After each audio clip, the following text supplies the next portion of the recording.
Olá pessoal, tudo bem com vocês? Vamos então dando continuidade à nossa disciplina de Química Orgânica, hoje falando um pouquinho sobre uma propriedade muito peculiar dos compostos quirais, que é a sua atividade ótica. Tá? É uma propriedade muito peculiar, muito particular desse composto e nós vamos estudar, entender um pouquinho como que isso se dá, como que isso acontece nas moléculas quirais. A leitura complementar para a nossa aula está no capítulo 5 do Paula Bruce, páginas 190 a 193, e no capítulo 7 do Francis Carey, volume 1, páginas 310 a 311. Nós vimos anteriormente que um par de enantiômeros, ou seja, duas moléculas que são a imagem especular não sobreponível uma da outra, são moléculas diferentes, certo? Nós encaramos essas moléculas como moléculas diferentes e nós estudamos na aula passada um sistema de nomenclatura que vai discriminar essas moléculas, esse par de enantiômeros. E apesar de serem moléculas diferentes, certo? Elas possuem muitas propriedades físicas que são muito semelhantes, que são muito parecidas e que vão ser praticamente indiscrimináveis, Como, por exemplo, ponto de ebulição, ponto de fusão, solubilidade e assim por diante. Se a gente pega o ácido lático, por exemplo, imagine que ele existe lá, e ele existe na configuração R e na configuração S. O ácido lático, tanto R quanto S, ele possui exatamente as mesmas propriedades como ponto de fusão, ponto de ebulição, a solubilidade e o pKa, certo? Percebam que aqui nós temos dois pKa's, um mais ácido, que é em relação ao hidrogênio do ácido carboxílico, e um pKa mais alto, que é em relação ao hidrogênio do álcool, certo? Então nós temos dois valores e todas essas propriedades, tanto físicas quanto químicas, elas são exatamente iguais, mesmo que o par de enantiômeros sejam constituídos de duas moléculas diferentes, certo? Entretanto, um par de enantiômeros não compartilham a forma como eles interagem com a luz plano polarizada. E aqui entra a propriedade de atividade ótica que os compostos quirais possuem. A primeira pergunta é, o que é uma luz plano polarizada?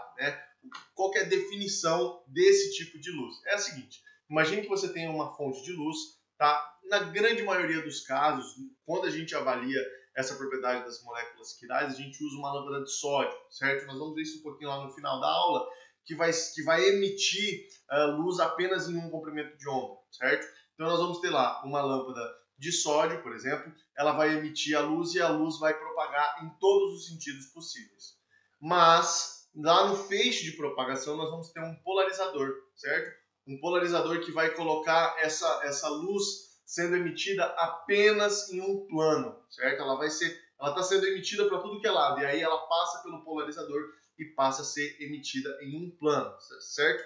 Um plano assim longitudinal, e nós temos todo o feixe sendo emitido nesse plano, certo? Então, antes nós tínhamos um espalhamento dessa luz, ela passa pelo polarizador, e no polarizador, a partir dele, ela é emitida em um plano. Por isso que nós dizemos luz plano polarizada, correto? Moléculas aquirais, que são aquelas que não possuem carbono assimétrico, não vão girar, não vão desviar a luz plano polarizada. Então a gente vai dizer que elas são oticamente inativas, certo? Se não possui carbono assimétrico, não gira o plano da luz polarizada, certo? Aí a gente vai dizer que ela não tem atividade ótica. Por outro lado, quando a gente tem moléculas quirais, essas moléculas vão desviar esse plano. Então veja, a luz vem sendo emitida em todas as direções, vai passar por um polarizador e a partir desse polarizador nós temos um plano da luz sendo estabelecido. Uma molécula quiral vai desviar esse plano. Então ele está sendo emitido nessa direção, uma molécula quiral vai fazer um desvio, certo? Vai fazer um desvio no plano dessa luz. Esse desvio é exatamente decorrente da assimetria na disposição espacial da molécula, certo? Que é decorrente do carbono assimétrico. Por que nós temos essa assimetria, esses quatro grupos dispostos no carbono assimétrico de forma diferente, é exatamente por isso que a luz plano polarizada vai ser desviada. Na molécula quiral, nós não temos isso, certo? Nós vamos ter ali pelo menos dois grupos iguais. Consequentemente, ela não tem a capacidade de desviar a luz plano polarizado. Se um enantiômero gira a luz no sentido horário, como que isso funciona? Imagina, a fonte de luz está aqui, ela está sendo espalhada em todas as direções. vai passar por um polarizador e vai ser emitida em um plano, certo? Veja aqui, ó, todas as direções, e agora ela é emitida num plano. Ela vai passar por um tubo com essa amostra e alguém vai estar observando. Perceba aqui, ó, a gente tem aqui um observador, certo? Ele está olhando lá.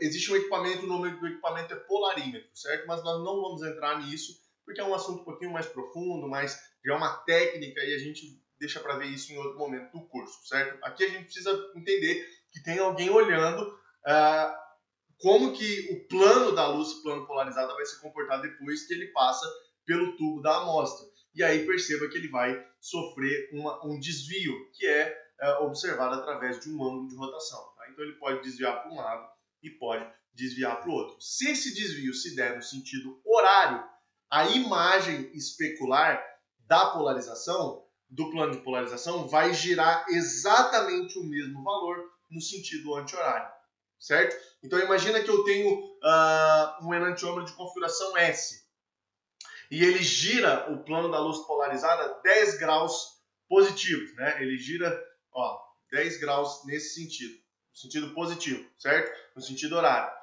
Se eu tiver o de configuração contrária, o enantiômero de configuração contrária, ele vai girar exatamente 10 graus para o sentido anti-horário, certo? Isso é uma informação extremamente importante que a gente não pode esquecer. Quando a substância girar a luz plano polarizada no sentido horário, ela é chamada de dextrorrotatória e vai ser indicada pelo um sinal positivo, certo?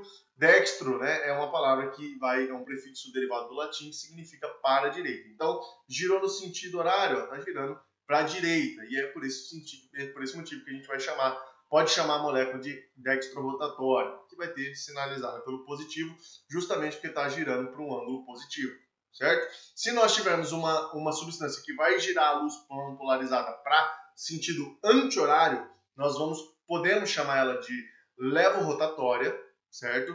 O levo aqui, ó, deriva do latim para a esquerda, porque nós temos um giro anti-horário, ó, um giro para a esquerda, e pode ser indicada por um sinal negativo. Uma coisa muito importante que vocês não podem confundir. Não existe nenhuma relação entre o sentido, o lado para o qual a luz plano polarizada é girada, se é sentido horário ou se é sentido anti-horário, e a configuração RS que nós vimos anteriormente. Não é porque ele possui uma configuração R, tá? E nós vimos que a configuração R deriva daquele giro para o sentido horário entre os grupos de prioridade do maior para o menor, que ele vai desviar a luz plano polarizada para a direita no sentido horário também. Não existe relação nenhuma, certo? A gente pode ter um grupo que é S e que vai girar a luz plano polarizada para positivo, por exemplo. O S lá, quando a gente viu na nomenclatura, deriva de um giro anti-horário.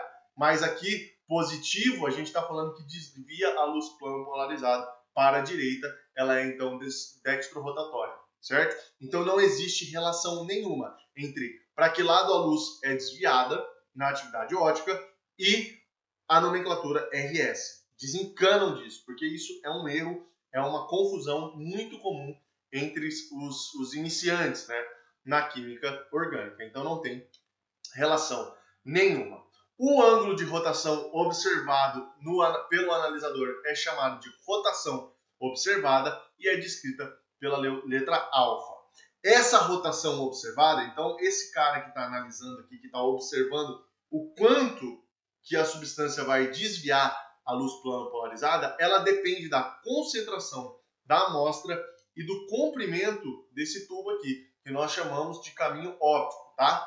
Vai depender dessas duas grandezas, concentração e o caminho óptico. Por essa razão, como nós temos a dependência dessas grandezas que podem variar facilmente, existe a possibilidade, existe uma forma de nós corrigirmos essa rotação que está sendo observada durante a análise, que é calculando a rotação específica. O que é a rotação específica? É a rotação real que um enantiômero puro faz na luz plano polarizada, certo? Como que a gente vai fazer essa correção? Pegando lá a rotação observada, que é o alfa, tá? O alfa. A rotação específica é um alfa entre colchetes, certo? Nós vamos pegar a rotação observada e dividir pelo comprimento do caminho óptico em decímetro multiplicado pela concentração da amostra em grama por ml, certo? Dessa forma, nós vamos ter lá a rotação específica daquele enantiômero, certo, pessoal? Percebam que aqui, ó, nós usamos um valor sobrescrito e um valor subscrito. O sobrescrito é a temperatura da análise. Geralmente, ela é feita a 20 graus Celsius, tá? Então, eu vou colocar aqui. Geralmente, essa temperatura é feita a 20 graus Celsius. E aqui o comprimento de onda. Lembra que eu falei lá no início para vocês?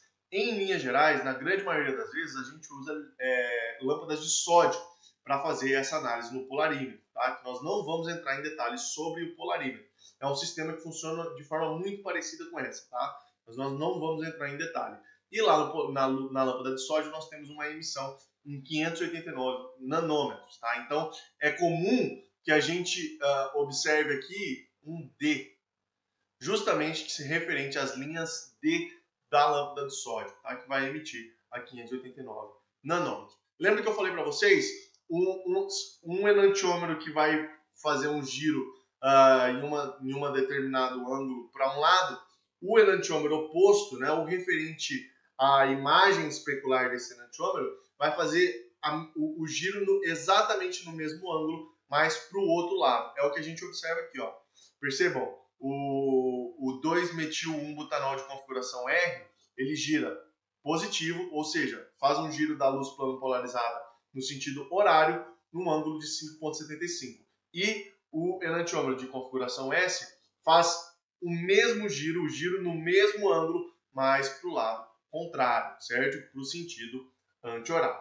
Correto, pessoal? Essa foi a nossa aula de hoje. A gente deu uma olhada introdutória, né, sobre essa propriedade característica das moléculas quirais, que é a atividade óptica, tá? A gente pode estudar isso um pouquinho mais a fundo, mas vai ficar para um segundo momento, uma pós-graduação, algo futuro. Que a gente precisa saber aqui agora é que os enantiômeros, um par de enantiômeros, ele tem todas as propriedades físicas comuns para nós, idênticas, como ponto de ebulição, ponto de fusão, solubilidade e comportamento químico também, certo? Mas se difere na propriedade de atividade óptica, que foi o que nós acabamos de ver aqui. Certo, pessoal? Essa foi a nossa aula de hoje. Muito obrigado pela atenção de vocês e nós nos vemos no nosso próximo encontro. Um forte abraço a todos.